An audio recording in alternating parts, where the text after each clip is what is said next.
Good morning students, lesson number 1 विद्युत क्षेत्र। Students, अभी तक हमने हमारी लास्ट वीडियो में कूलाम बल के बारे में आपको अच्छी तरह एक्सप्लेन कर दिया। आज मैं आपको इस कूलाम बल का सदिश निरूपण बताता हूं। एक्चुअल रूप में यदि मैं कहूं तो इस कूलाम बल का सदिश रूप की मुझे आवश्यकता क्यों है।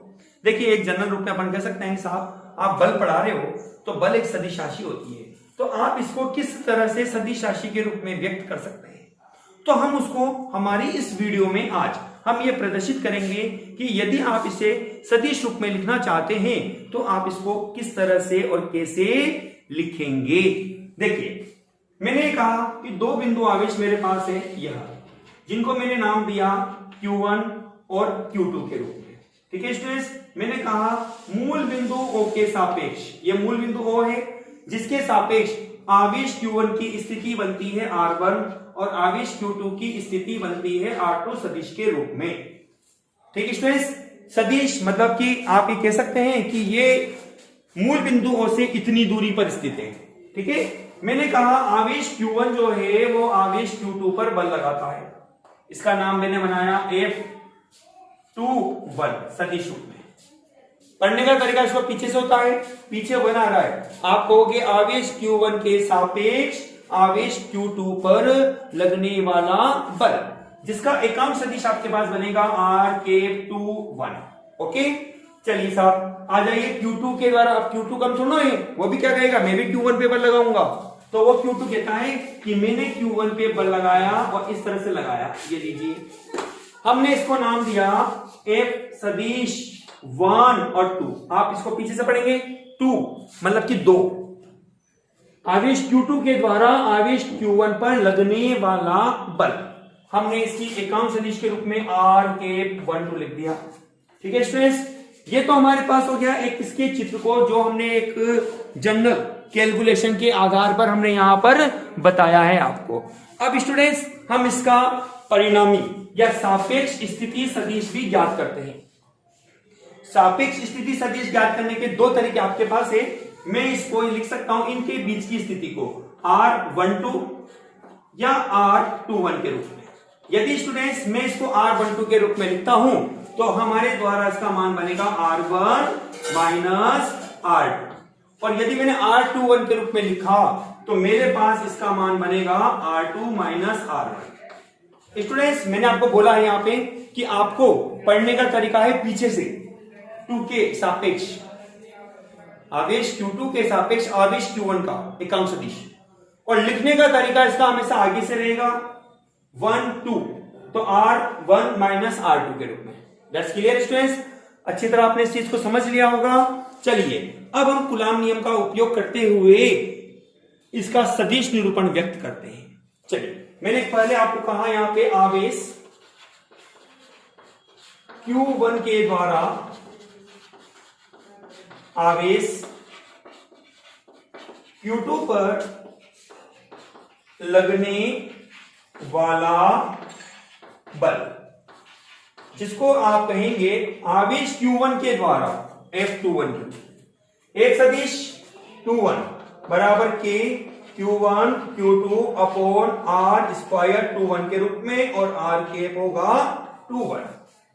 क्योंकि कैप इसलिए लगाई जा रही है स्टूडेंट्स, क्योंकि आपने यहां बल पर सदिश चिन्ह का यहां उपयोग किया है, इसलिए आपके द्वारा यहां कैप का उपयोग किया जा रहा है।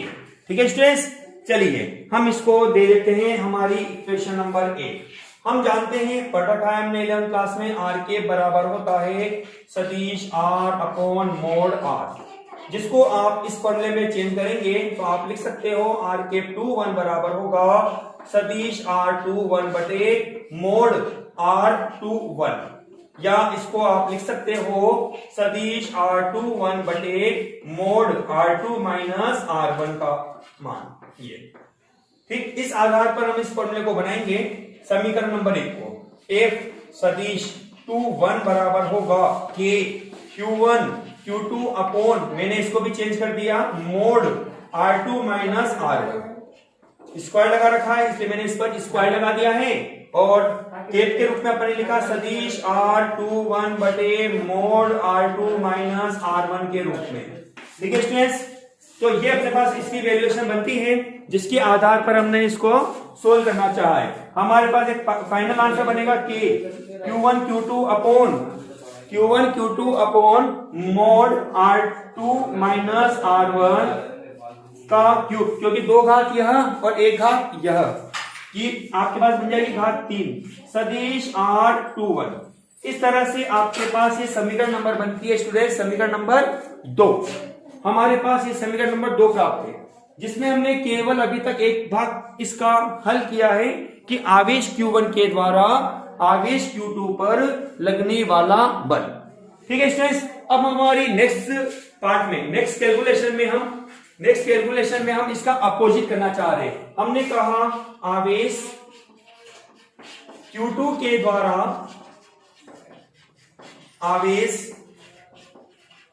Q1 पर लगने वाला बल, हमने इसको एक अपोजिट के रूप में लिख दिया।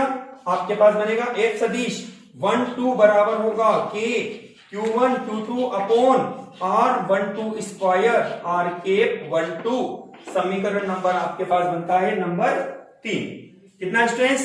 समीकरण नंबर 3 आपके पास यहां पर प्राप्त होती है। इसको भी आप इसी रूप में चेंज करना चाहेंगे, हम इसको यहां डायरेक्ट लिख देते हैं स्टूडेंट्स, जिसमें हमने आर केप को चेंज किया। तो आप लिख सकते हैं F सदिश 1 2 बराबर होगा K Q1 Q2 upon R1 को हमने लिखा R1 माइनस R2 सदिश के रूप में मोड स्क्वायर, और R केप फॉर्मूला बनेगा सदिश R21 बटे मोड R1 माइनस R2 सदिश के रूप में। ठीक है, आप इसको फाइनल सोल्व करेंगे तो आपके पास वैल्यूएशन बनेगी F सदिश 1 2 बराबर होगा K Q1 Q2 upon mode R1 minus R2। ठीक है, 2 घात यह 1 घात यह, घात 3 बन जाती है आपके पास, और सदिश आपके पास बनेगा R21, समीकरण नंबर 4। स्टूडेंट्स, इस तरह से हमने कूलाम बल का सदिश रूप तो हमने ज्ञात कर लिया, लेकिन स्टूडेंट्स अभी इसमें एक वर्क और बाकी है।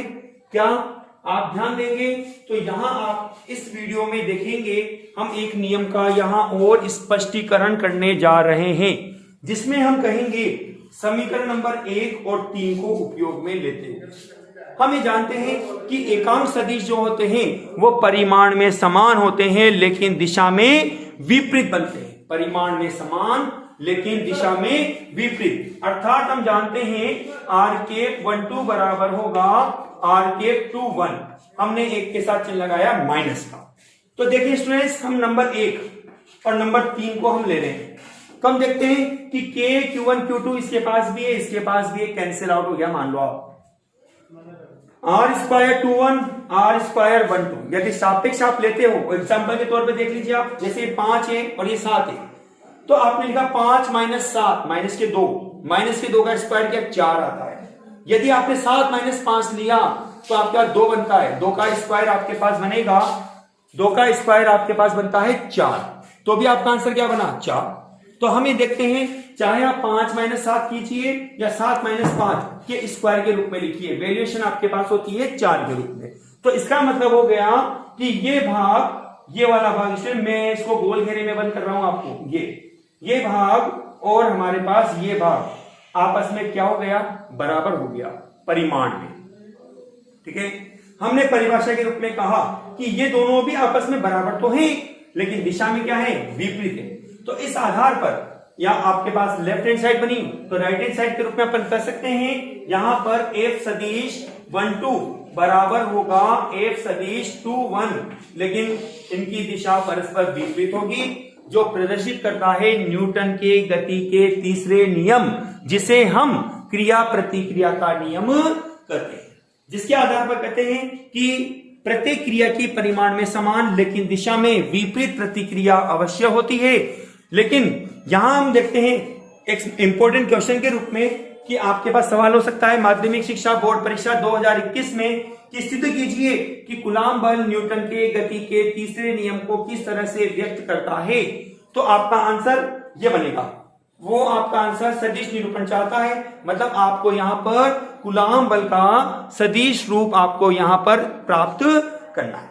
ठीक है स्टूडेंट्स, इस पॉइंट्स को आप अपनी फेयर कॉपी में पूरा अवश्य लिखिए, फेयर नोट्स आप बनाइए, ताकि लॉकडाउन के बाद मतलब जो कंडीशंस अभी हमारे ऊपर लगी हुई है कि हम आपको स्कूल नहीं बुला पाते, तो आप इस वीडियो को घर पे पूरा देखकर अपने नोट्स तैयार कीजिए, ताकि जैसे ही स्कूल ओपन होते हैं तो आपको हम दोबारा से इसको समझा सकें और केवल लिखने की आपको उस समय आवश्यकता नहीं रहे। Thank you.